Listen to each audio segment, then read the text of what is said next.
ရန်ကုန်မြို့ရဲ့တစ်ဖက်ကမ်းမှာရှိတဲ့ဒလမြို့နယ်ဟာ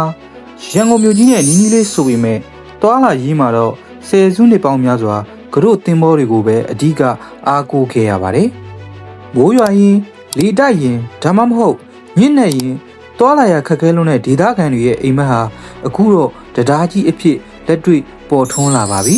။ဒီနေ့ဗီဒီယိုမှာတော့2019ခုနှစ်ကစတင်ခဲ့တဲ့မြန်မာကိုရီးယားချစ်ကြည်ရေးဒလတရားကြီးရဲ့9နှစ်တာပြတ်တမ်းမှုအခက်အခဲတွေနဲ့ယခုလက်ရှိ2026ခုနှစ်ဖေဖော်ဝါရီလမှာအောင်မြင်စွာဖွင့်လှစ်နိုင်ခဲ့တဲ့အထိအသေးစိတ်တင်ဆက်ပေးသွားမှာပဲဖြစ်ပါတယ်။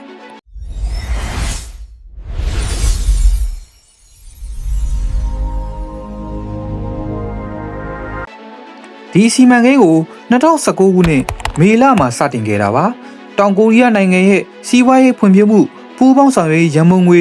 EDCF ရဲ့ချီးငွေအမေရိကန်ဒေါ်လာ158တန်းကျော်အပါအဝင်စုစုပေါင်းဒေါ်လာ168တန်းကျော်အသုံးပြုတည်ဆောက်ခဲ့တာဖြစ်ပါတယ်။ဤပညာပိုင်းကိုကြည့်မယ်ဆိုရင်ဒီတရားဟာကေဘယ်ခေါ်တဲ့ကျိုးဆွဲတရားအမျိုးအစားမျိုးပါ။တရားရဲ့စုစုပေါင်းအရှိရာ6144ပေရှိပြီးရန်ကုန်ဘက်ကဖုန်ကြီးလမ်းမနဲ့ဒလဘက်ကဘုံမီးအောင်လမ်းကိုချိတ်ဆက်ထားပါတယ်။အဓိကအချက်ကတော့ရန်ကုန်မြို့အတွင်းကိုပင်လယ်ကူးသင်္ဘောကြီးတွေဝင်ထွက်နိုင်ဖို့အတွက်ရေပြင်ကနေအမြင့်ပေ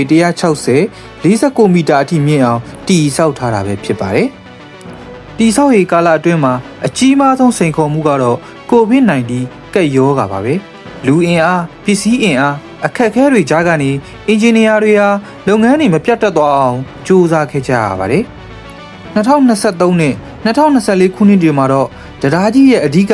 မြစ်လယ်တိုင်ကြီးနှစ်တိုင်ဖြစ်တဲ့ P90 နဲ့ P20 တိုင်ကြီးတွေပြီးစီးသွားခဲ့ပြီးကေဘယ်ကျိုးတွေစတင်ဆွဲနိုင်ခဲ့ပါတယ်။မြန်မာနဲ့ကိုရီးယားကျွမ်းကျင်ပညာရှင်တွေပူးပေါင်းပြီးအောက်ခြေဖောင်ဒေးရှင်းကအစအဆင့်မြင့်နည်းပညာတွေတုံးထားတာကြောင့်ဒီတရားဟာနှစ်ပေါင်း100ကျော်ခန့်နိုင်ရှိအောင်ဒီဇိုင်းထုတ်လုပ်ထားတာပါ။2025ခုနှစ်ကုန်ပိုင်းမှာတရားရဲ့အလဲဘိုးတန်ပေါင်းတွေကိုအောင်မြင်စွာချိတ်ဆက်နိုင်ခဲ့ပြီးနောက်2026ခုနှစ်ဖေဖော်ဝါရီလ6ရက်နေ့မှာတော့တမိုင်းဝင်ဖွင့်ပွဲကိုကျင်းပနိုင်ခဲ့ပါတယ်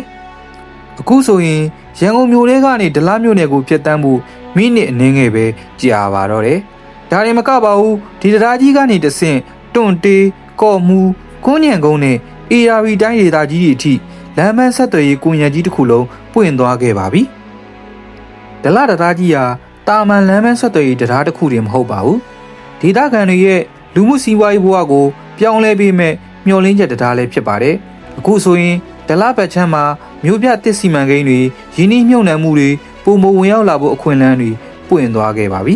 ။တင်ရောဒလတရားကြီးဘော်ကိုဖျက်ဆီးဖို့ပြီလား။တရားဘော်ကမြင်ကွင်းကဘလောက်လာလဲဆိုတာကို comment မှာပြောပြပေးသွားပါအောင်။ဗီဒီယိုကိုအဆုံးထိကြည့်ရှုပေးလို့ကျေးဇူးတင်ပါတယ်။နောက်ထပ်စိတ်ဝင်စားစရာအကြောင်းအရာတွေအတွက်ကျွန်တော်တို့ channel ကို subscribe လုပ်ထားပေးဖို့မမေ့ပါနဲ့ဟုတ်။